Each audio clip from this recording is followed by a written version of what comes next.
Welcome to ABC news. ముందుగా headlines.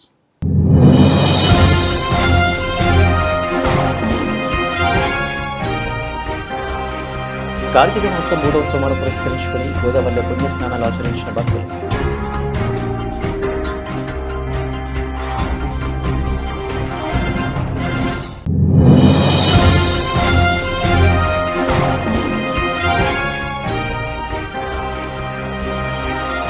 ప్రతి పేదవాడి ఆకలి తీర్చేందుకే అన్నా క్యాంటీన్లు. కాకినాడ జిల్లా టీడీపీ అధ్యక్షులు జ్యోతుల నవీన్.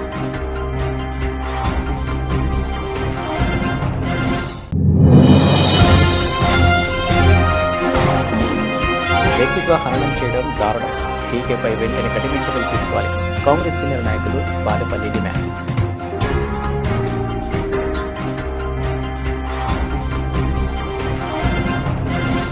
రాజమహేంద్రవరం మహాశివుడికి అత్యంత ప్రీతిపాత్రమైన కార్తీక మాసంలో 3వ కార్తీక సోమవారం సందర్భంగా భక్తులు గోదావరి నదిలో పుణ్యస్నానాలు ఆచరించారు. నగరంలో ప్రసిద్ధి చెందిన పుష్కరాల రేవు, కోటిలింగాల రేవు, గౌతమి ఘాట్, చింతాలమ్మ ఘాట్, మార్కండేయ రేవు, సరస్వతి ఘాట్ తదితర రేవులు భక్తులతో కిటకిటలాడాయి. నగరంలో ఉన్న శివాలయాలు మార్కండేయ స్వామి ఆలయం, కోటిలింగేశ్వర స్వామి ఆలయం, విశ్వేశ్వర స్వామి ఆలయం మరియు పలు శివాలయాలు ఓం నమ శివాయ అంటూ భక్తులు శివనామస్మరణతో మారుమోగాయి. కార్తీక మాసంలో అధిక సంఖ్యలో భక్తులు ఉపవాస దీక్షలు, కేదారేశ్వర స్వామి వ్రతాలు, వీరభద్ర స్వామి సంబరాలు, సత్యనారాయణ స్వామి వ్రతాలు ఆచరిస్తారు. లోక కళ్యాణం పలువురు కార్తీక దీపోత్సవాలు నిర్వహించడం విశేషం. సర్వే జన సుఖినో భవంతు.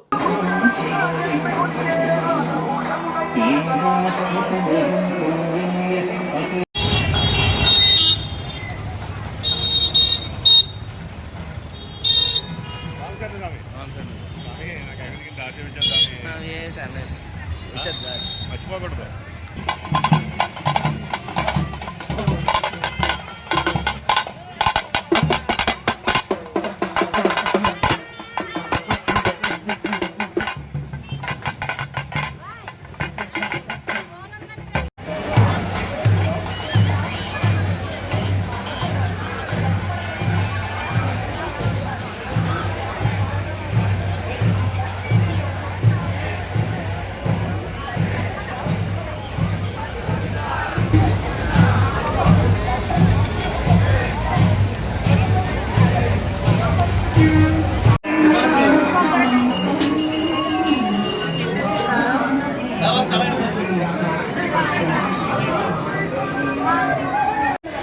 దేవుకు చివరిగా వెళ్ళి స్నానం చేశారు. ప్రకృతిగా ఎవరూ ఉండకూడదు. ఒకటో సంఘం వద్ద ఇనుప ఊపిరి పట్టుకుని స్నానం చేశారు. కరెంటు మోటార్లు ఉన్నది. ఈ సామాన్లు దగ్గర అశ్రద్ధ పనికిరాదు. దొంగలు వనలను గమనిస్తూ ఉంటారు. ముఖ్యంగా సెల్ ఫోన్లు మరీ జాగ్రత్తగా. 3వ సోమవారము మనకి ఇప్పటికి దాకా 2 సోమవారాలు మరియు పౌర్ణమి గడిచింది. ఈ రోజు చాలా అత్యంత విశేషమైనటువంటి రోజుగా పరిగణింపబడుతుంది. ఎందువల్ల అనగా 3వ సోమవారం నాడు వ్రతాలు, నోములు మరియు కేదారేశ్వర వ్రతకల్పాలు, సత్యనారాయణ వ్రతకల్పాలు, వ్రతకల్పాలు చేసుకోవడానికి అనుకూలమైనటువంటి సమయం. ఏదైతే కనుక శివుని అభిషేక ప్రియుడు కాబట్టి, ఐశ్వర్యకారుడు కాబట్టి ఎవరైతే భక్తి శ్రద్ధలతో పరమేశ్వరికి అభిషేకం మరియు బిల్వదళాలతో పూర్తి చేసుకుంటారో మనకి అన్ని రకాలుగా కూడా శివ అనుగ్రహం కలుగుతుంది. అదేవిధంగా శివలోకానికి అన్ని రకాలుగా కూడా మార్గం చేకూరుతుంది. కాబట్టి భక్తి శ్రద్ధలతో అందరూ కూడా ఈ సోమవారాన్ని వినియోగించుకుని ఎవరు కూడా మరవకుండా ఈ ఏదైతే దీపదానాలు, శాలిగ్రామ దానాలు అనేటువంటిది, స్వయంపాక దానాలు మరియు వస్త్రదానం ఇచ్చినట్లయితే కనుక అన్ని రకాలుగా కూడా మనకి పరమేశ్వరుడు అనుగ్రహం కలుగుతుంది. అందులో ఇప్పుడు ఉన్న కాలంలో కూడా మనకి ఈ 2-3 వారాల్లో లేని విధంగా కూడా మనకి వాతావరణ మార్పులు కూడా కనిపించాయి. కాబట్టి ఎవరైతే కనుక పేదవారు ఉంటారో వారికి వస్త్రదానం చేసినట్లయితే కనుక వారికి ఆ పరమేశ్వరుడు అనుగ్రహం ఖచ్చితంగా కలిగిస్తుంది. అందువల్ల అందరూ కూడా దీనిని తెలుసుకుని ఈ భక్తి శ్రద్ధతో ఆచరించగా కోరుచున్నాం. కాకినాడ జిల్లా జగ్గంపేట నవంబర్ 18 అన్న నందమూరి తారక రామారావు గారి స్ఫూర్తితో అన్న క్యాంటీన్ ఏర్పాటు చేయడం జరిగిందని, ప్రతి పేదవాడు కడుపు నిండా అన్నం తినాలని ఈ అన్న క్యాంటీన్లు ఏర్పాటు చేయడం జరిగిందని కాకినాడ జిల్లా టీడీపీ అధ్యక్షులు జ్యోతుల నవీన్ అన్నారు.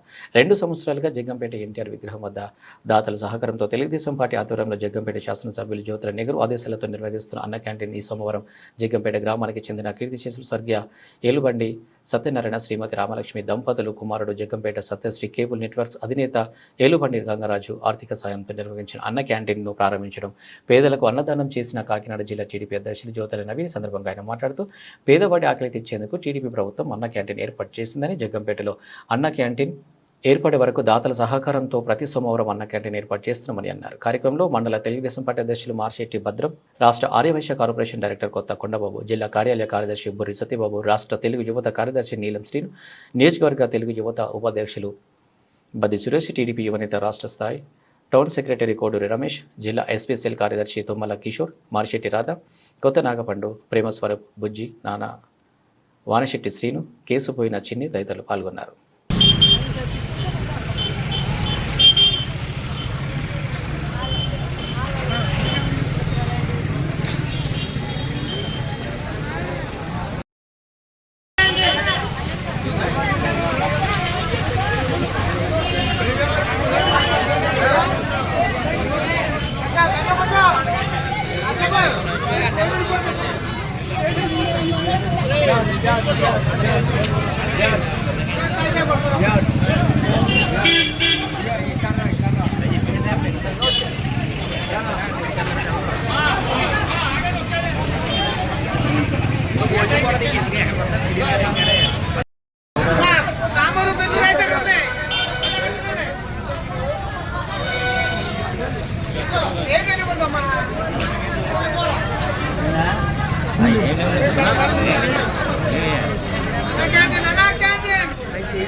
సిపిఐ న్యూ డెమోక్రసీ కేంద్ర కమిటీ సభ్యులు కూటమి ప్రభుత్వం అధికారంలోకి వచ్చిన తర్వాత నిర్వహిస్తున్న తొలి బడ్జెట్ సమావేశాలు రాష్ట్ర వాసులు నిరాశపరిచాయి. గత వైసీపీ ప్రభుత్వం ఆర్థిక అరాచకాలకు పాల్పడిందంటూ 2024 ఎన్నికల ప్రచారంలో కూటమి నేతలు ఎండగట్టారు. రాష్ట్ర ఆర్థిక పరిస్థితులను చక్కదిద్దుతామంటూ అనేక హామీలు గుప్పించిన విషయం విదితమే. సూపర్ 6 పథకాల పేరు చెప్పి ప్రజలను ఆశల పల్లెకి ఎక్కించారు. తాజా బడ్జెట్లో ఈ పథకాలకు నిధులు కేటాయింపులకు పొందనే లేదంటూ సిపిఐ ఎంఎల్ న్యూ డెమోక్రసీ ఉమ్మడి తూర్పు గోదావరి జిల్లా కమిటీ విమర్శలు గుప్పించారు. ఆద్యంతం ఎమ్మెల్యేలు తమ అధినేత ఘనతను కీర్తించడంతో పాటు గత ప్రభుత్వంపై విమర్శలు, కేసులు తప్ప ప్రజల సంక్షేమం కోసం ఆలోచన మరిచిపోయారు. ఈ కార్యక్రమంలో చీకట్ల వెంకటేశ్వరరావు, సిపిఐ ఎంఎల్ న్యూ డెమోక్రసీ జిల్లా సంయుక్త కార్యదర్శి ఎస్ కిరణ్ కుమార్, పీడీఎస్యు రాష్ట్ర ప్రధాన కార్యదర్శి పి విజయ, పీఓడబ్ల్యూ రాష్ట్ర ఉపాధ్యక్షులు కె భానుప్రసాద్, పీడీఎస్యు రాష్ట్ర ఉపాధ్యక్షుడు కె సూరిబాబు, రాష్ట్ర రాజమండ్రి ఎంటు నాయకుడు సతీష్ తదితరులు పాల్గొన్నారు. జర్నలిస్ట్ మిత్రులందరికీ వందనాలు. ఇటీవలే ఆంధ్ర రాష్ట్ర అసెంబ్లీలో బడ్జెట్ ప్రవేశపెట్టారు, పూర్తి స్థాయి బడ్జెట్. వాస్తవానికి పూర్తి స్థాయి బడ్జెట్ అనేది కానీ 4 నెలలకు మాత్రమే ప్రవేశపెట్టారు. ఒక ఏడాదిలో 3 సార్లు బడ్జెట్ ప్రవేశపెట్టినటువంటి పరిస్థితి మీ అందరికీ తెలిసిన విషయం. మోడీ గారి బాటలో విజన్ 47 స్వర్ణాంధ్ర లక్ష్యంతో, అభివృద్ధి సంక్షేమ లక్ష్యంతో ఈ బడ్జెట్ ప్రవేశపెట్టామని చెప్పారు. కానీ ఈ రాష్ట్ర పరిస్థితి ఈ ఎన్నికల కంటే ముందు నుంచి కూడా మనకు తెలిసిన విషయం, మొత్తం అప్పుల కుప్పగా మారింది. ఇప్పుడు కూడా లోటు బడ్జెట్ జిఎస్డిపిలో 34% అప్పులే ఉన్నాయి. అంటే మన సంపాదనలో 34% అప్పులకు పోయిన తర్వాత వడ్డీలకి ఇంకా అభివృద్ధికి సంక్షేమానికి ఖర్చు పెట్టడానికి ఏం మిగులుతుంది అనేది మనం ఆలోచించాల్సినటువంటి విషయం. నిజానికి నినాదాలు ఇవ్వడంలో ఉన్నటువంటి ఇది కన్స్ట్రక్టివ్గా పనిచేయడం లేదనేది నేను అనుకుంటా ఉన్నా. ఎందుకంటే ఇంతకుముందు ఈజ్ ఆఫ్ డూయింగ్ బిజినెస్ అన్నాం, ఇప్పుడు కాదు స్పీడ్ ఆఫ్ డూయింగ్ బిజినెస్ అని. అంటే అభివృద్ధి సత్తరం వెంటనే అభివృద్ధి చేయాలనేది తనకు తపన ఉన్నట్లుగా ముఖ్యమంత్రి గారు ప్రకటించారు. కానీ ఈ బడ్జెట్లో ప్రవేశపెట్టినప్పుడు చూసినప్పుడు ప్రధానమైనటువంటి 2 విషయాల గురించి నేను మాట్లాడతాను. ఒకటి, అమరావతి. ఈ టీడీపీ గవర్నమెంట్ ఇంతకుముందు అధికారంలో ఉన్నప్పుడు కూడా బీజేపీని సపోర్ట్ చేసింది. ఇది రాష్ట్రం రెండుగా చీలి తెలంగాణ ఆంధ్ర విడిపోయినప్పుడు టీడీపీ గవర్నమెంటే ఉండింది. అప్పుడు కూడా బీజేపీని సపోర్ట్ చేసింది. కేంద్రంలో బీజేపీని సపోర్ట్ చేయడం ద్వారా లబ్ధి పొందొచ్చు రాష్ట్రానికి అనుకుని ఆశించుండొచ్చాయి, కానీ అప్పుడు కూడా ఆశించిన ఇది జరగలేదు. ప్రత్యేక హోదా ఇవ్వమనంటే ప్రత్యేక హోదా ఇచ్చేది లేదని తెగేసి చెప్పారు. వాళ్ళ అందరూ ప్రత్యేక హోదా గురించి మాట్లాడుతుంటే టీడీపీ వాళ్ళని మాట్లాడకుండా సీఎం గారు అప్పుడు కూడా ఆపారు. చివరికి తెగతెంపులు చేసుకుని వచ్చారనుకోండి, అది వేరు. తిరిగి మళ్ళీ ఇప్పుడు కూడా కూటమి ప్రభుత్వం ఏర్పాటు చేసి 3 పార్టీల కూటమి అధికారంలోకి వచ్చింది. జగన్ అరాచకాలు దీంతో పాటు ఎవరి మద్దతు లేకుండా చేయలేవనేది ఒక దేనికి గురయ్యారు డిఫెన్స్ పొలిటిక్ అనేది నేను అనుకుంటూ ఉన్నాను. ఈ మధ్యకాలంలో జరిగినటువంటి 4 నెలల బడ్జెట్లో, వార్షిక బడ్జెట్లో దాదాపు విద్యారంగానికి తీవ్రమైన అన్యాయం జరిగింది. ఎందుకనంటే మనం మొదటి నుంచి కూడా పీడిఎస్ పెద్ద ఎత్తున ఫైట్ చేస్తూ ఉంది. కొఠారి కమిషన్ సిఫార్సుల ప్రకారం ఈ దేశంలో జీడిపిలో 6% నిధులు కేటాయించాలి విద్యారంగానికి. అలాగే కేంద్ర బడ్జెట్ నుంచి 20% నిధులు కేటాయించాలి, రాష్ట్ర బడ్జెట్ నుండి 30% నిధులు కేటాయించాలని చెప్పేసి ఆరంభం నుండి కూడా మనం మాట్లాడుతూ ఉన్నాం. ఇటువంటి విషయాలు ఏమీ కూడా అసెంబ్లీలో చర్చకి రాకుండా సీఎం గారు చాలా రంగరంగ వైభవంగా మాట్లాడుతూ ఉన్నారు విషయాలు. అలాగే ఈ ఇతర ఎమ్మెల్యేలు అందరూ, మంత్రులందరూ కూడా భజన చేస్తూ ఉన్నారు వీళ్ళందరికీ కూడా. ఎందుకంటే ముఖ్యమంత్రి గారికి భజన చేయడం కోసం ఈ రాష్ట్ర ప్రజలందరూ కూడా అసెంబ్లీకి పంపించలేదని చెప్పి ఒకసారి అందరికీ తెలియజేస్తా ఉన్నాం. అలాగే ఈ రాష్ట్రంలో సంబంధించి అనేక సమస్యలు ఉన్నాయి. రాష్ట్రంలో ప్రధానంగా అమరావతి రాజధాని ఏర్పాటు చేస్తామని చెప్పి మాట్లాడారు, అమరావతి మెట్రో స్టేషన్ తీసుకొస్తామని చెప్పి మాట్లాడారు, అలాగే విశాఖ ఉక్కు ఫ్యాక్టరీని కాపాడాల్సిన బాధ్యత ఉందని చెప్పేసి రాష్ట్రంలో ఇక్కడ చెప్తా ఉన్నారు తప్ప కనీసం అసెంబ్లీలో ఒక తీర్మానం అనేది ఈ రోజు కూడా చేయనటువంటి పరిస్థితి మనం చూస్తా ఉన్నాం. అలాగే కడప ఉక్కు పరిశ్రమని ఏర్పాటు చేస్తామని చెప్పేసి శిలాఫలకాలు వేస్తా ఉన్నారు. అలాగే పోలవరం ప్రాజెక్టు ఏదైతే ఉందో దాని కింద బ్రతుకుతున్నటువంటి 292 గిరిజన గ్రామాల్ని వాళ్ళు ఖాళీ చేయించారు. వాళ్ళకి ఈ రోజు కూడా R&R ప్యాకేజీ కానీ, అలాగే భూమికి బదులుగా భూమి ఇస్తామని చెప్పి 170 చట్ట ప్రకారం ఎవరైతే గిరిజనేతరులు ఉన్నారో వాళ్ళు కూడా ఇతర ప్రాంతాలకు తరలించారు. అయినప్పటికీ ఈ రోజు కూడా కనీసం అక్కడ బ్రతుకుతున్నటువంటి గిరిజనులకి కనీసం వాళ్ళు చాలా ఇబ్బందులకు గురవుతా ఉంటే కనీసం పట్టించుకునే పరిస్థితి రాష్ట్ర ప్రభుత్వాన్ని మనం చూస్తా ఉన్నాం. అలాగే నిరుద్యోగులకు సంబంధించి కూడా ఎక్కడా కూడా ఉద్యోగ అవకాశాల గురించి నోటిఫికేషన్లు అయితే ఇస్తామని చెప్పేసి హామీలు ఇస్తా ఉన్నారు తప్ప స్పష్టంగా నిర్ణయం అనేది అసెంబ్లీలో చేయని పరిస్థితి మనం చూస్తా ఉన్నాం. కాబట్టి మొత్తం అన్ని రకాలుగా కూడా అన్ని రంగాలకి కూడా ఇబ్బంది పెడతా ఉన్నారు. ప్రధానంగా ఆంధ్ర రాష్ట్రంలో అన్నపూర్ణ రాష్ట్రంగా పెద్ద పేరుంది రాష్ట్రానికి, కానీ దీన్ని మధ్య ఆంధ్రప్రదేశ్గా చేసి ఏళ్లుగా పారిస్తా ఉన్నారు మద్యాన్ని. కాబట్టి దీన్ని వెంటనే మానుకోవాలని చెప్పి చెప్తా ఉన్నాం. అలాగే బెల్ట్ షాపుల మీద మద్యాన్ని మీద ఉన్న దృష్టి ప్రజల మీద లేకపోవడం అనేది సిగ్గుచేటని చెప్పేసి మనం చెప్తా ఉన్నాం. అలాగే స్మార్ట్ మీటర్లు పెడతా ఉన్నారు, వ్యవసాయ రంగాన్ని పెడతా ఉన్నారు. అలా ఇళ్లకు కూడా ఈరోజు స్మార్ట్ మీటర్లు తీసుకొచ్చి రీఛార్జీలు చేసుకోండి అని చెప్పేసి ఈరోజు మాట్లాడుతూ ఉన్నారు. అలాగే ఉచితంగా గ్యాస్ ఇస్తామని చెప్పి అందరికీ ప్రారంభంలో ఎన్నికల మేనిఫెస్టోలో మాట్లాడారు. తర్వాత డ్వాక్రా సంఘాల వాళ్ళకి మాత్రమే ఇస్తామని చెప్పేసి కొన్ని మాట తప్పడం జరిగింది. కాబట్టి సూపర్ 6 ఇది హిట్టా ఫట్టా అని చెప్పేసి ఈరోజు మేము అడుగుతా ఉన్నాం. కాబట్టి సూపర్ 6 ఏదైతే ఉందో దాన్ని ఖచ్చితంగా అమలు చేయాలంటే మొత్తం మీరు ప్రవేశపెట్టినటువంటి బడ్జెట్ ఏమాత్రం సరిపోదని చెప్పేసి మనం స్పష్టంగా చెప్పదలుచుకుంటా ఉన్నాం.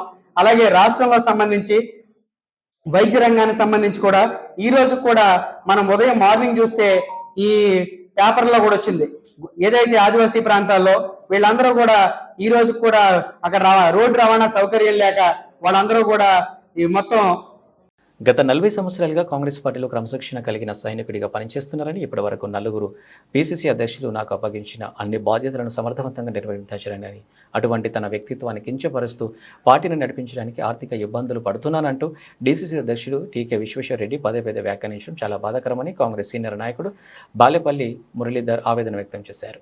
సమన్వయం చేసుకుని పనిచేయాలని ఆయనకు సూచించినప్పటికీ తానే సొంతంగా కార్యక్రమాలు చేసుకోవడంతో ఇబ్బంది కలిగి తాను పార్టీలో పదవులకు రాజీనామా చేసినట్టు వివరించారు. ఆయన బయటకు చెప్పేది అంతర్గతంగా మాట్లాడడానికి సంబంధం ఉండడం లేదని, అందువల్ల చాలా ఇబ్బందికర పరిస్థితులు ఎదురవుతున్నాయని బాలేపల్లి ఆందోళన వ్యక్తం చేశారు. నమస్కారం. ఈరోజు మీ ముందుకి ఈ ప్లేస్లో ఈ సీట్లో మరలా ఈ రెండో ప్రెస్ మీట్ని మాట్లాడతారని అనుకోలేదు. దానికి కారణం ఏంటంటే నిన్న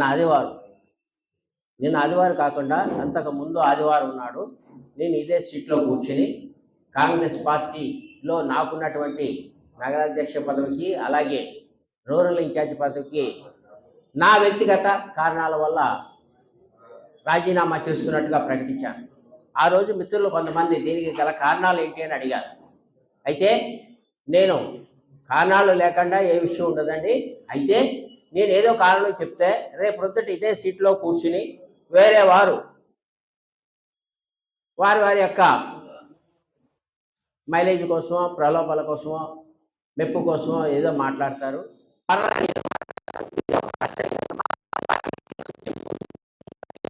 నేను సింపుల్గా రాజీనామా చేస్తున్నానని చెప్పి వెళ్ళటం జరిగింది. మిత్రులు ఉన్నారు కూడా. అయితే తదనంతరం మా పార్టీ జిల్లా అధ్యక్షులు విశ్వేశ్వరరెడ్డి గారు 2-3 ప్రెస్ మీట్లు పెట్టడం జరిగింది. ఆ సందర్భంగా అధ్యక్షుల వారిని మన పాత్రికేయ మిత్రులు మురళి గారు విషయం ఎందువల్ల అట్లా జరిగింది, ఆయన పార్టీని సీనియర్ కదా, పార్టీని వదిలి ఎందుకు వెళ్ళిపోయారు అని ప్రశ్నించిన సందర్భంగా ఆయన మాట్లాడిన మాటలు 2 వీడియోలు మీకు వినిపిస్తాను. దయచేసి సమయభావం అనుకోకుండా వినాలని ప్రార్థిస్తున్నాను. అంటే వింటేనే మీకు ఒక అర్థం వస్తుంది.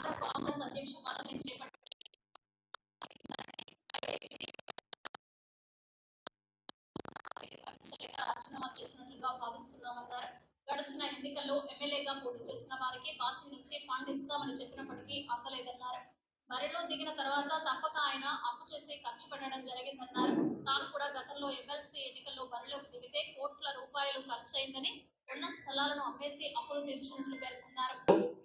నేను పార్టీకి కష్టపడి పనిచేశానని ఒప్పుకుంటూనే నా ఆర్థిక పరిస్థితిని కించపరుస్తూ మాట్లాడినట్టుగా ఉంది. ఇక్కడ పైకి చూడటానికి ఏమంటే మంచిగానే మాట్లాడారు కదా, ఆయన మీరు బాగానే చేశారు అన్నారు, ఆర్థికంగా మీరు చిరిగిపోయారు కాబట్టి వెళ్ళారు అన్నట్టుగా చెప్తున్నారు. నేను ఆర్థికంగా చిరిగిపోయానని కానీ, నేను డబ్బులు ఖర్చు పెట్టలేక నేను పార్టీ నుంచి వెళ్ళిపోతున్నానని కానీ ఆయనతో నేను అనలేదే, నేను ఎవరితోటి అనలేదే.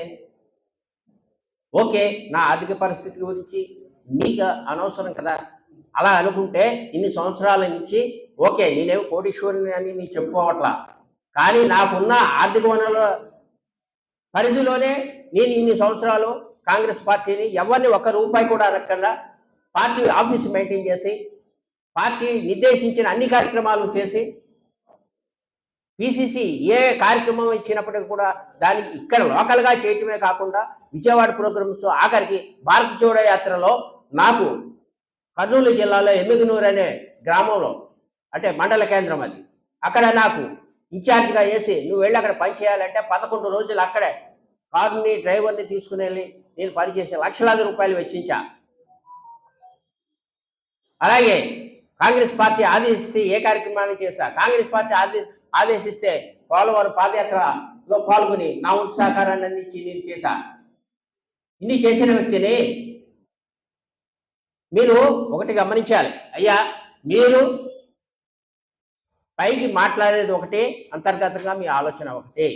ఏమిటంటే ఆయన వెళ్ళిపోవడానికి కారణం మాదేమి ఇబ్బంది ఏమి లేదు, పార్టీదేమి ఇబ్బంది లేదు, ఆయన ఇంకా భరించలేక చేయలేక వెళ్ళిపోయాడనే అర్థంతో మీరు అంటే నన్ను ఈ రకంగా ఆర్థికంగా నా వ్యక్తిత్వాన్ని హననం చేస్తూ మీరు మాట్లాడడం ఎంతవరకు సమంజసం ఆలోచన చేయండి. మిమ్మల్ని నేను క్రిటిసైజ్ చేయట్లా, మీరు పార్టీలోకి వచ్చి ఒక 4 నెలలు అవుతుందేమో ఏమండి, వచ్చి ఇప్పుడే మీరు పార్టీ నడపడంత మాటలు కాదు, ఇట్లా మాట్లాడుతుంటే సంవత్సరాల కొద్దీ మోసిన వాడిని నేను, నాకు ఏ రకమైన గౌరవం ఇవ్వాలండి మీరు? సరే, ఒక విషయం చెప్తున్నాను వినండి. మా సోదరులు ఉన్నారు, రాజుగారు లేదంటే శారద గారు. నేను లోపలికి రాగానే అయ్యా నమస్కారం, ఒకసారి నమస్కారం పెడితే గౌరవం. ఒక 5 నిమిషాలు ఆగి రెండోసారి అయ్యా నమస్కారం. ఓహో, మర్చిపోయి ఉంటాడు ఇందాక ఆయన, మరలా నమస్కారం పెట్టారు. మరలా మూడోసారి 5 నిమిషాలు ఆగి మళ్ళీ నమస్కారం అన్నాను అనుకోండి, ఆయన నేను గౌరవిస్తున్నట్ట? చెప్పండి, భావిస్తారు అలాగే మీరు? అలాగే ఏ ప్రెస్ మీట్ పెట్టినప్పటికీ కూడా ఆ ప్రెస్ మీట్లో ఈ సందర్భం ఎత్తడం, అది ప్రెస్ వారు ఎత్తినా లేకపోతే ఆయన ఎత్తినా, అక్కడికి వెళ్ళి నా ఆర్థిక మూలాల విషయంలో కానీ, నా ఆర్థిక ఒడిదుడుకుల గురించి కానీ, లేదంటే ఆర్థికంగా అతను చిన్నవాడు అని నా వ్యక్తిత్వాన్ని హననం చేస్తూ ఆయన మాట్లాడటం ఇది భావ్యం కాదు. నేను పార్టీకి సేవ చేసిన వ్యక్తిని, నేను మీ మీద నెపం కూడా ఇలా చాలా హుందాగా నా వ్యక్తిగత కారణాల వల్ల వెళ్ళిపోతున్నానంటే, మీరు అడిగినప్పుడు ఆయన హుందాగా చెప్పొచ్చు కదా, అవునండి ఆయనే చెప్పాడు కదా ఆయన వ్యక్తిగత కారణాల వల్ల వెళ్ళిపోతున్నానని. ఇంకా దాని మీద మనం మాట్లాడుకునే విషయం ఉందంటే మీరేం మాట్లాడగా? ఎందుకంటే అనవసరమైన ప్రసక్తులు ఈ కథలు ఎవరు చెప్పారు, మీరు ఎలా నియమించుకున్నారు? ఇది తప్ప కాదా? ఆలోచన చేయండి. ఇకపోతే ఆయన నవంబర్ 5వ తారీఖున ఆయన నా దగ్గరికి, నా షాప్ దగ్గరికి రావడం జరిగింది. ఏమంటే అనేక సార్లు ఫోన్ చేశాను, మీరు ఎత్తలేదు. అధిష్టానం మాట్లాడమన్నారు, వచ్చాను, రండి గౌరవించాను. రాత్రి 9 గంటలకు ఆయన వచ్చారు. 10 గంటల 15 నిమిషాల వరకు నా దగ్గర కూర్చొని ఉన్నారు. ఆయన మాట్లాడేటంటే ఏంటండి మీ ప్రాబ్లం ఏంటండి అని అన్నారు. క్షమించాలి, సమయం ఇవ్వండి, ఎందుకంటే నా ఆవేదన చెప్పుకోవాలి కాబట్టి. ఎక్కువ మాట్లాడుతున్నా అనుకోవద్దు. మీ ప్రాబ్లం. తూర్పుగోదావరి జిల్లా కాంగ్రెస్ కమిటీ అధ్యక్షులు డాక్టర్ టీకే విశ్వేశ్వరరెడ్డి ఆధ్వర్యంలో తూర్పుగోదావరి జిల్లా సూపరింటెండెంట్ ఆఫ్ పోలీస్ వారిని కలిసి ఆంధ్రప్రదేశ్ కాంగ్రెస్ కమిటీ అధ్యక్షులు శ్రీమతి వైఎస్ షర్మిలారెడ్డి గారి మీద, మాజీ ముఖ్యమంత్రి వర్యులు కీర్తిశేషులు డాక్టర్ వైఎస్ రాజశేఖర రెడ్డి గారి భార్య విజయమ్మ గారి మీద, మాజీ ఎంపీ కీర్తిశేషులు వైఎస్ వివేకానంద రెడ్డి గారి కుమార్తె సునీత గారి మీద సోషల్ మీడియాలో అసభ్యకరమైన పోస్టులు పెట్టిన వర్ర రవీంద్రారెడ్డిపై, ఎంపీ అవినాష్ రెడ్డి, పిఏ రాఘవరెడ్డిపై మరియు వీరితో సోషల్ మీడియాలో అసభ్యకరమైన పోస్టింగ్లు పెట్టించిన కడప ఎంపీ అవినాష్ రెడ్డిలపైన కేసు నమోదు చేసి తక్షణం అరెస్టులు చేయాలని తూర్పుగోదావరి జిల్లా కాంగ్రెస్ కమిటీ వారి వినతి పత్రం అందజేశారు. ఈ కార్యక్రమంలో రాష్ట్ర కార్మిక సంఘాల అధ్యక్షులు జేటీ రామారావు, పిసిసి కార్యదర్శులు అబ్దుల్లా షరీఫ్, బెజవాడ రంగారావు, జాల నటరాజ్, కిషోర్ కుమార్, జైన్ తదితరులు పాల్గొన్నారు. ఈరోజు తూర్పుగోదావరి జిల్లా సూపరింటెండెంట్ ఆఫ్ పోలీస్ వారి యొక్క కార్యాలయంలో ఎస్పీ గారిని కలిసి పిసిసి అధ్యక్షురాలు వైఎస్ షర్మిలారెడ్డి గారు, అలాగే రాజశేఖర రెడ్డి గారి భార్య విజయమ్మ గారు, అలాగే వివేకానంద రెడ్డి గారి కుమార్తె సునీత గారి మీద అసభ్యకరమైనటువంటి పోస్టింగ్లు పెట్టినటువంటి రాఘవరెడ్డి, అలాగే రవీందర్ రెడ్డి, వీళ్ళతోటి పోస్టింగ్లు పెట్టించినటువంటి అవినీష్ రెడ్డి మీద కేసులు పెట్టి తక్షణం అరెస్ట్ చేయాలని డిమాండ్ చేస్తూ జిల్లా ఎస్పీ గారికి ఒక రిప్రజెంటేషన్ ఇవ్వడం జరిగింది. ఆయన తక్షణం దీని మీద చర్యలు తీసుకుంటామని చెప్పారు. కాబట్టి త్వరలోనే అవినీష్ రెడ్డి గారిని, రవీందర్ రెడ్డిని, మన రాఘవరెడ్డి గారిని కూడా అరెస్ట్ చేయడం జరుగుతుంది.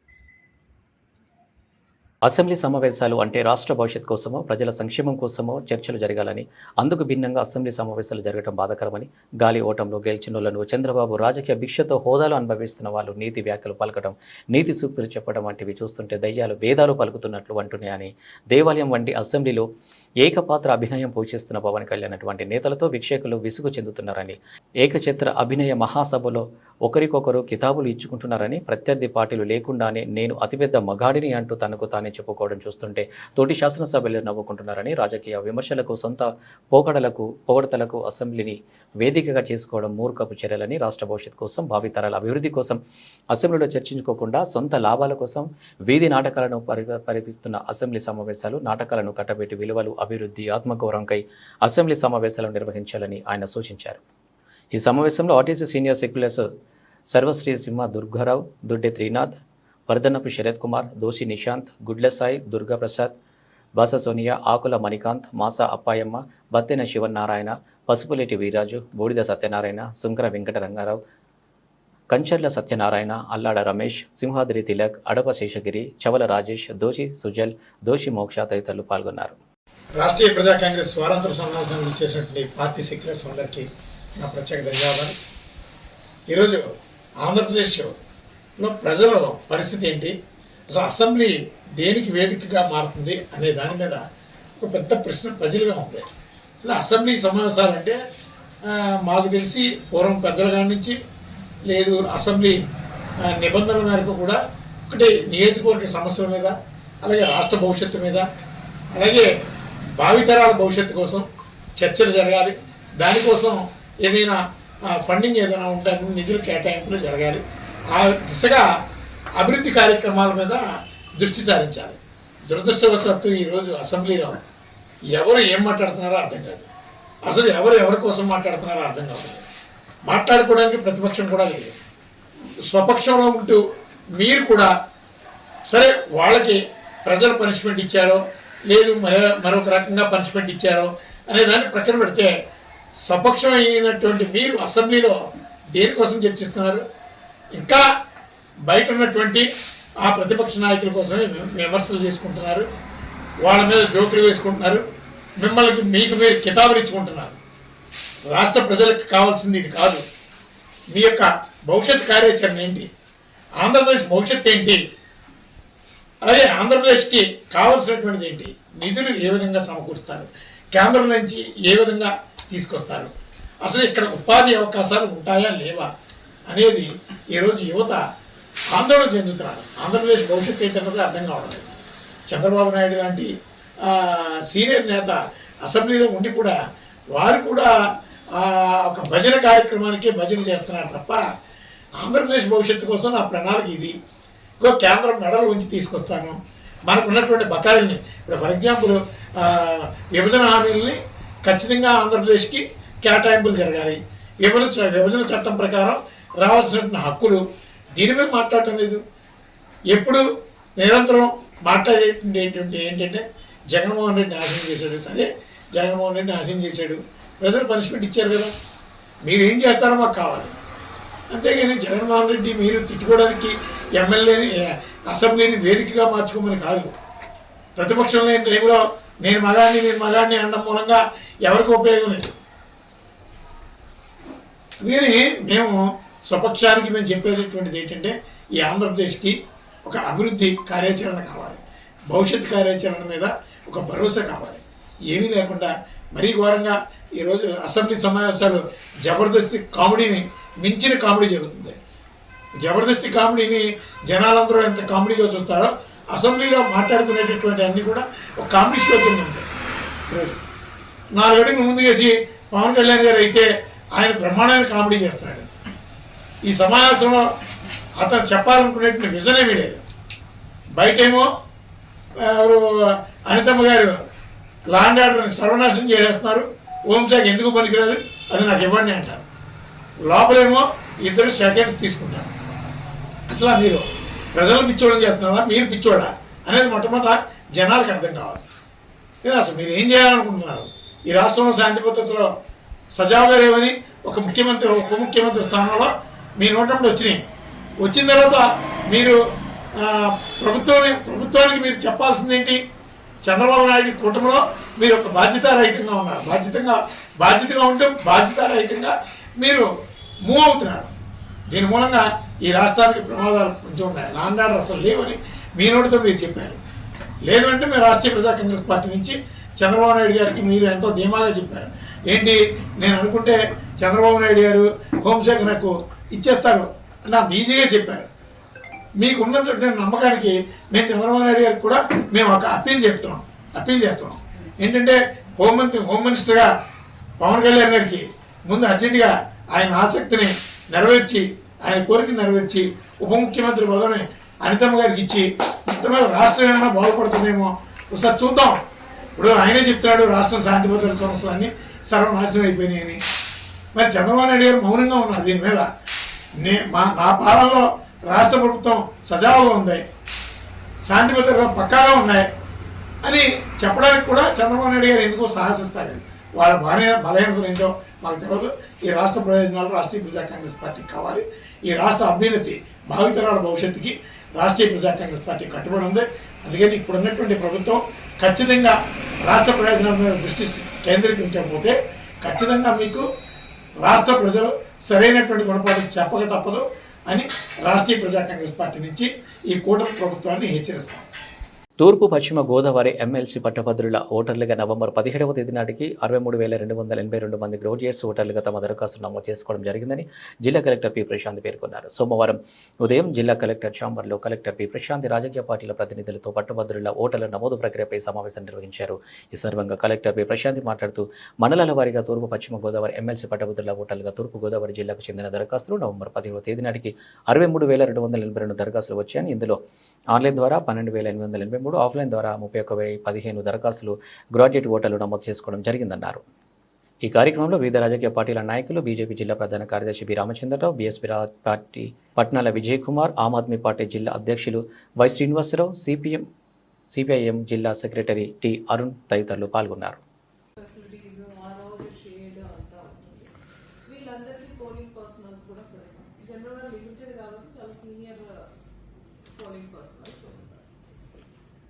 మీ వైపు నుంచి నా రిక్వెస్ట్ ఏంటంటే మాన్యువల్ ఓటింగ్ అయ్యేటప్పుడు ఇన్వాలిడ్ ఓట్స్ చాలా ఎక్కువ ఉంటాయి, చాలా ఎక్కువ ఉంటాయి.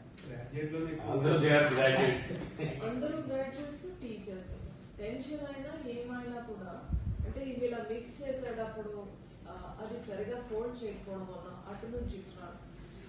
దేశంలో అన్ని వర్గాల అభ్యున్నతికి కృషి చేస్తూ అందరికీ న్యాయం చేసే పార్టీ బీజేపీ అని ఆ పార్టీ రాష్ట్ర అధ్యక్షురాలు రాజమండ్రి ఎంపీ దగ్గుపాటి పురంధేశ్వరి అన్నారు. దేశంలో మిగతా పార్టీల కంటే బీజేపీ భిన్నమైనదన్నారు. అన్ని పార్టీలు అధికారం కోరుకుంటున్నాయని, అధికారం చెలాయించాలని చూస్తున్నాయని, అయితే బీజేపీ ఆ అధికారం ద్వారా సేవ చేయాలన్న దృక్పథంతో పనిచేస్తుందని ఆమె స్పష్టం చేశారు. ప్రధాని నరేంద్ర మోదీ నాయకత్వంలోని కేంద్ర ప్రభుత్వం సబ్కా సాత్ సబ్కా వికాస్ నినాదంతో అన్ని వర్గాల సంక్షేమానికి కృషి చేస్తున్నారు. ముఖ్యంగా బడుగు బలహీన వర్గాల అభ్యున్నతికి ఎన్నో పథకాలు ప్రవేశపెట్టి అమలు చేస్తుందన్నారు. ఎంఆర్పీఎస్ నాయకుడు తగరం సురేష్ బాబు 200 మంది అనుచరులతో జిల్లా బీజేపీ కార్యాలయంలో సోమవారం సాయంత్రం ఏర్పాటు చేసిన సమావేశం సందర్భంగా బీజేపీలో చేరారు. అలాగే ఇల్లు లేని వారికి ఇల్లు ఇప్పించాలని కోరారు. పార్టీ నాయకులు మాలతి రాణి, కోడూరి లక్ష్మీనారాయణ, కురుగంటి సతీష్, పూడి శ్రీనివాసరావు, అడబాల రామకృష్ణ, పడాల నాగరాజు, నర్సిపల్లి హరిక, పరిమి రాధాకృష్ణ తదితరులు పాల్గొన్నారు. ₹1,00,000 ఇస్తారు. ఆ ₹1,00,000 చాలా తక్కువ వడ్డీతో సుమారు 30 నుంచి 40 పైసలు లోపలనే నుంచి వచ్చారు నా సోదరులు. వాళ్ళకి తినడానికి తిండి లేని పరిస్థితి, కట్టుకోవడానికి గుడ్డలేని పరిస్థితి, నిలువ నీడలేని పరిస్థితి ఉందంటే వాళ్ళు చెప్పులు కుట్టుకునే వృత్తిలో చాలా కాలం బట్టి అలా ఉంటూ చెట్ల కింద పుట్టల కింద చెప్పులు కుట్టుకుంటూ జీవనం సాగిస్తున్నారు. వాళ్ళ పరిస్థితి ఎవరైనా దగ్గర నుంచి చూస్తే ఎవరన్నా సరే కన్నీటి పర్యంతం వస్తుంది. అంత దుర్భర పరిస్థితుల్లో ఉన్నారండి మా వాళ్ళు. అయితే ప్రధానమంత్రి మోడీ గారు, మందకృష్ణ మాదిగన్న గారు వర్గీకరణ కోసం చెప్పగానే ఆయన వర్గీకరణ నిమిత్తం స్పందించి మీ అందరికీ నేను ఈ వర్గీకరణ విషయంలో ఖచ్చితంగా మేలు జరిగిస్తానని చెప్పడం జరిగిందండి. అది మాకు లైఫ్ టైం అచీవ్మెంట్ కింద మేము భావిస్తున్నాము. దానివల్ల మా బతుకులన్నీ బాగుపడతాయి. దానివల్ల ఈ చర్మకార వృత్తిలో ఉన్న మేము, అలాగే మా సోదరులందరూ కూడా కొన్ని ఫలాలు అందుతాయి. వాటి వల్ల మేము బాగుపడతామని చెప్పేసి మేము కూడా మంచి ఉద్యోగాలు చేసుకుంటూ ఉండొచ్చు అని చెప్పేసి నేను భావిస్తున్నాను. దానికోసం ప్రధానమంత్రి మోడీ గారికి నా ప్రత్యేకమైన ధన్యవాదాలండి. అలాగే నేను ఫస్ట్ పార్టీలోకి వస్తాను అని చెప్పి చెప్పగానే మందకృష్ణ మాదిగన్న గారు, నువ్వు ఖచ్చితంగా రావాలి సురేష్ అంటే నేను ఎంత కష్టపడ్డానో మందకృష్ణ మాదిగన్న గారికి తెలుసండి. ఈ నియోజకవర్గాలు కూడా రాత్రి పగలు తిరుగుతూ నేనే మామూలుగా మా ఎస్సీ టీమ్స్ని అక్కడ ఏర్పాటు చేసి ఎస్సీ టీమ్స్ని అంతటినీ కూడా మీకు ఈరోజు కాకపోతే రేపన్నా సరే మీరు అందరూ బాగుంటారు, కంగారు పడొద్దని చెప్పేసి వాళ్ళకి అభయం ఇచ్చి వాళ్ళకి ఏదన్నా ఇబ్బందులు అయితే నేను వెళ్ళి వాళ్ళకి సపోర్ట్గా ఉండటం జరిగిందండి. దాని నిమిత్తం కూడా ఏపీఎస్సీ రైట్స్ ప్రొటెక్షన్ కౌన్సిల్ అని చెప్పేసి ఒక సంస్థ స్థాపించి దాన్ని కూడా 26 జిల్లాలు నడవడం జరుగుతుందండి ప్రస్తుతం. దానికి వర్కింగ్ ప్రెసిడెంట్గా ఉన్నాను నేను. అయితే మేడం గారికి, పురంధేశ్వరి గారికి నేను విన్నయించుకునేది ఏంటంటే, మా కులవృత్తి వాళ్ళకి మోడీ గారు ప్రత్యేకంగా ఇప్పుడు లోన్స్ అవి ఏర్పాటు చేశారంటే, ప్రధానమంత్రి విశ్వకర్మ యోజన. ఆ విశ్వకర్మ యోజనలో మా వాళ్ళని నేనే స్వయంగా ఇంచుమించు ఒక 200-300 మందిని అప్లికేషన్స్ పెట్టించానండి. నేనే దగ్గరుండి అప్లికేషన్స్ పెట్టించాను. దాంట్లో చాలామంది కూడా, అంటే దానికి బొమ్మదత్తు గారు కానీ, వీరరాజు గారు కానీ నాకు చాలా సహకరించారు. ప్రతిసారి నేను అన్న ఇంకా ఈ 14 పేటల్లోనూ మా వాళ్ళు ఇంకా చాలామంది మిగిలిపోయారంటే ప్రతి వాళ్ళతో పెట్టించి మనం అందరికీ కూడా మేలు చేద్దాం అని చెప్పేసి చెప్పడం జరిగింది. ఇప్పుడు వచ్చిన మా వాళ్ళందరికీ కూడా మీరు మరి కలెక్టర్ గారితో మాట్లాడతారో ఎవరితో మాట్లాడతారో కొద్దిగా లోన్స్ త్వరగా అయ్యేటట్టు. మా వాళ్ళందరూ కూడా వీళ్ళు నీళ్ళు లేకుండా వర్షంలో తడుస్తూ చెప్పులు కుట్టుకుంటూ జీవనం సాగిస్తున్నారండి. కొద్ది వాళ్ళకి లోన్స్ వచ్చే అవకాశం ఏర్పాటు చేయమని చెప్పేసి కోరి ప్రార్థిస్తున్నానండి. అలాగే ఇంకో విషయం ప్రత్యేకంగా చెప్పదలుచుకున్నాను. నేను మెంబర్షిప్ ప్రోగ్రామ్స్ ఒక 4-5 రోజుల్లోనే ఒక 300-400 మెంబర్షిప్స్ చేయించేశాను మేడం. ఒక 400 రోజుల్లోనే. అది నాకు ఇక్కడికి వచ్చిన ప్రజలందరూ కూడా నా కుటుంబ సభ్యులు లాంటి వారు. ఇక్కడికి వచ్చిన వాళ్ళు అందరూ కూడా ఎస్సీస్ అండ్ మైనారిటీస్ అనమాట. ముస్లిమ్స్, ప్రత్యేకంగా ముస్లిమ్స్ని పార్టీ ఇలా మనకు మేలు చేస్తుంది, మంచి చేస్తుందని చెప్పేసి వాళ్ళు కూడా ప్రస్తుతం నమ్ముతున్నారండి. అలాగే ముస్లిమ్స్ రాజమండ్రి నుంచి, రాజమండ్రి రూరల్ ప్రాంతం నుంచి, కొవ్వూరు నుంచి కూడా చాలామంది వచ్చారండి. వాళ్ళందరికీ కూడా వాళ్ళు ఏమన్నా విశ్వకర్మ యోజనలో అప్లికేషన్స్ ఏమైనా పెట్టుకుంటే వాళ్ళకు కూడా సరైన విధంగా లోన్స్ అయ్యేటట్టు చూడమని, అలాగే చాలామందికి ఇక్కడికి వచ్చిన వాళ్ళందరూ పేదోళ్ళే.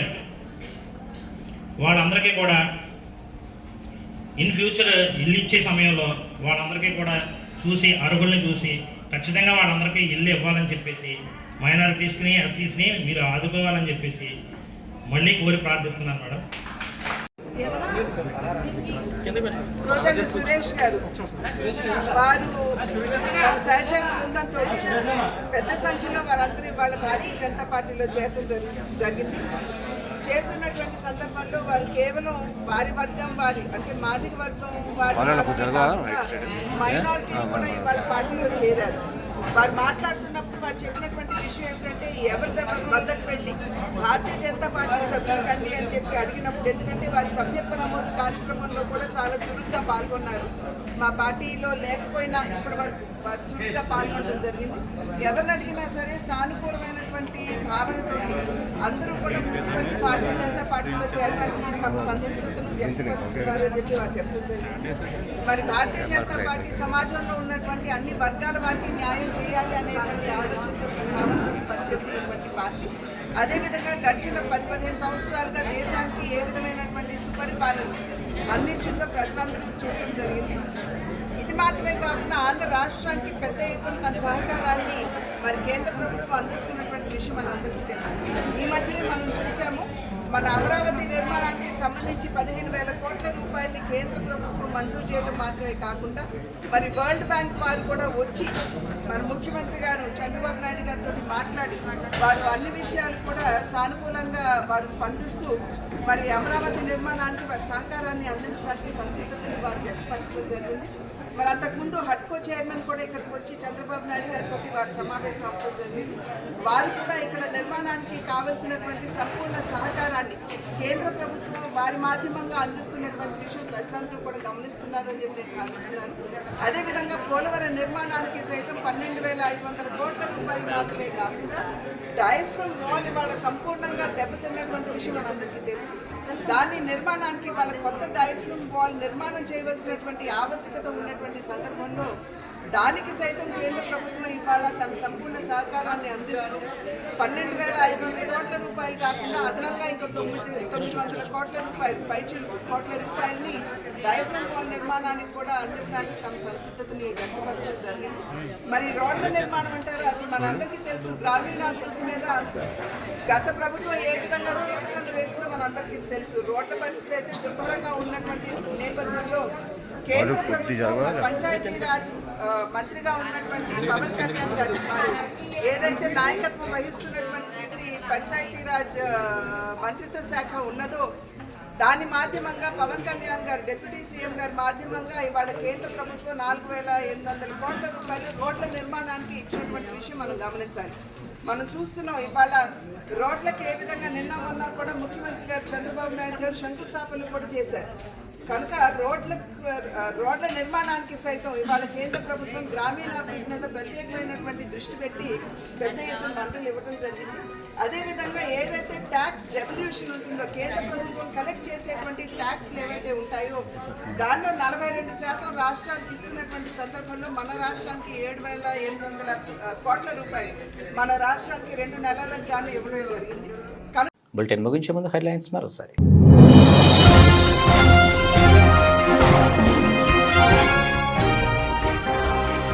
కార్తీక మాసం 3వ సోమవారం పురస్కరించుకుని గోదావరిలో పుణ్యస్నానాలు ఆచరించిన భక్తులు.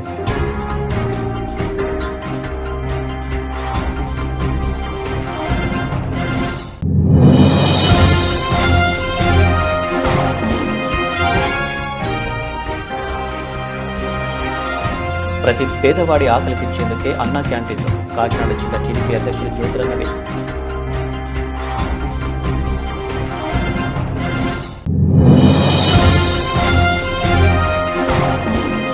వ్యక్తిత్వ హననం చేయడం దారుణం. టీకేపై వెంటనే కఠిన చర్యలు తీసుకోవాలి.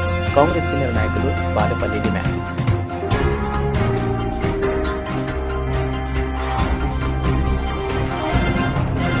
ఇవి అప్డేట్స్. నమస్తే.